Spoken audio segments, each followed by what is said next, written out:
Hello everyone. Oh what is that sound W.H. Odean के द्वारा लिखी गई एक पोयम है जो कि एक बैलेड है। आज हम इसी को डिटेल में करेंगे। सबसे पहले हम W.H. ओडन के बारे में जानेंगे और फिर हम पोयम को करेंगे। ओके, तो शुरू करते हैं। W.H. ओडन, जिनका जन्म 1907 में एक प्रोस्पेरस फैमिली में हुआ और ये कम्युनिज्म से इन्फ्लुएंस्ड थे।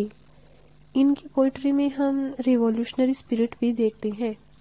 यह पोएम एक बैलेड है और बैलेड में हमेशा एक स्टोरी सुनाती है। Like many other poems, Odean की जो यह पोएम है यह भी अबाउट वॉर है, वॉर के बारे में है और यह स्टोरी हमें बताती है conversation between a man and a women. Okay, और जैसे ही कविता आगे बढ़ेगी स्पष्ट हो जाता है कि क्या स्टोरी है इसकी।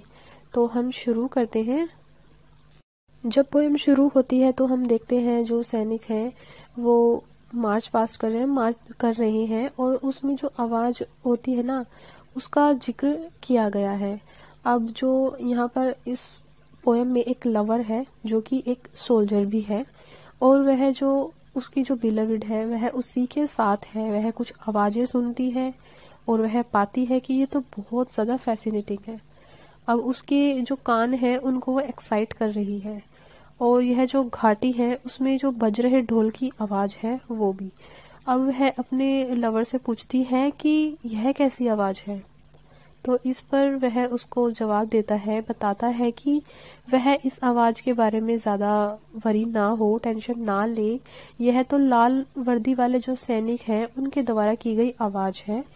ये अपने गांव की तरफ आ रहे हैं, ये आवाज है। आगे जो कवि है वह कहता है कि जो बिलविड है वह देखती है तेज प्रकाश आ रहा है, ब्राइट लाइट आ रही है वैली में से, घाटी में से। तो वह अपने प्रेमी से फिर पूछती है कि जो यह लाइट आ रही है, प्रकाश आ रहा है, वो कैसा है। वह इसे बहुत दूर से भी स्पष्ट रूप से चमकता देख सकती है। उसका प्रेमी उसे शांत करने की कोशिश करता है। वह उसे चिंता न करने के लिए कहता है। वह कहता है कि कुछ सैनिक उनके गांव की तरफ मार्च करते हुए आ रहे हैं। जो प्रकाश उसने देखा है वो तो केवल उनके हथियारों पर जो सूर्य के प्रकाश है उसका रिफ्लेक्शन है, परावर्तन है। अब जो लवर है वह अपनी प्रेमिका को शांत करने की कोशिश करता है उसके भय से और वह उसे बताता है कि वह सैनिकों की जो गतिविधियां हो रही हैं उनके बारे में चिंता ना करे। बट बिलविड उससे पूछती है कि जो ये सैनिक है अपने सारे हथियारों या उपकरणों के साथ इधर क्यों आ रहे हैं। वह वंडर होती है, मीन्स हैरान होती है कि उस सुबह वे यहाँ वहाँ क्या कर रहे हैं। तो इस पर लवर कहता है कि उनके हथियारों के बारे में चिंता करने की कोई बात नहीं है, ये तो उनका डेली रूटीन है, रूटीन एक्सरसाइज है उनकी तो यह है। या शायद वे किसी जो सैन्य आक्रमण है उसकी चेतावनी देना चाह रहे हैं। ये मिलिट्री अटैक की वार्निंग भी हो सकती है। पर जो बिलविड होती है वह उसके जो भय होता है उसके शांत करने को की बार बार कोशिश करता है। बट ना वो उससे संतुष्ट नहीं है, सहमत नहीं हुई और फिर भी वह चिंतित है। उसने देखा कि जो सैनिक हैं उन्होंने अचानक सड़क को छोड़ दिया और गांव में घुस गए हैं और वह अपने प्रेमी से पूछती है कि वे तेजी से क्यों मुड़ रहे हैं। तो प्रेमी कहता है कि शायद जो उन्हें पहले आदेश मिला था उस आदेश में बदलाव हो गया है, वो ऐसा इसलिए कर रहे हैं। तो वह अपने लवर से पूछती है कि वह इतना टेंशन में क्यों है। लवर अपने बिलविड से कहता है यह कि वह इतनी टेंशन में क्यों है और वह प्रार्थना करने के लिए घुटनों के बल क्यों झुक रही है।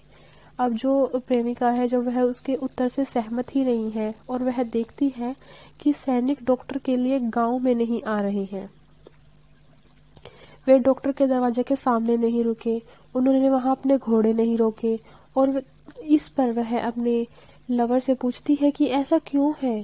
प्रेमी है जो लवर है जो वह कहता है कि वे यहाँ इसलिए नहीं रुके क्योंकि उनमें से कोई भी इंजर्ड नहीं है, वुंडेड नहीं है, वो ठीक है। इस तरह वह अपनी प्रेमिका के डर को शांत करने की कोशिश करता है।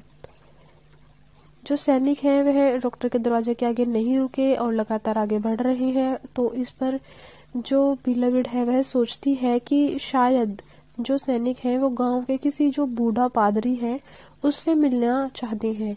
वह अपने प्रेमी से पूछती है कि क्या वे पादरी से मिलना चाहते हैं, बट लवर कहता है कि वे उससे मिलना नहीं चाहते हैं। वे वहां रुके बिना पादरी के गेट के पास से गुजर रहे हैं। और इन पंक्तियों में पोयम की हम यह देखते हैं कि जो उनकी गतिविधियां हो रही है सैनिकों की, यह प्रेमिका को डरा रही है। और हमें साफ साफ दिखता है इस पोयम में कि प्रेमिका डरी हुई है, उसका डर व्यक्त हो रहा है यहाँ।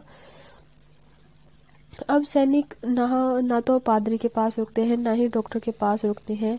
तो जो बिलविड होती है वह सोचती है कि शायद वे किसान से मिलना चाहते हैं जो बहुत ही पास में रहता है, बट और उसे विश्वास है कि वह जो है उनसे मिलेंगे, जो बहुत ही चालाक है।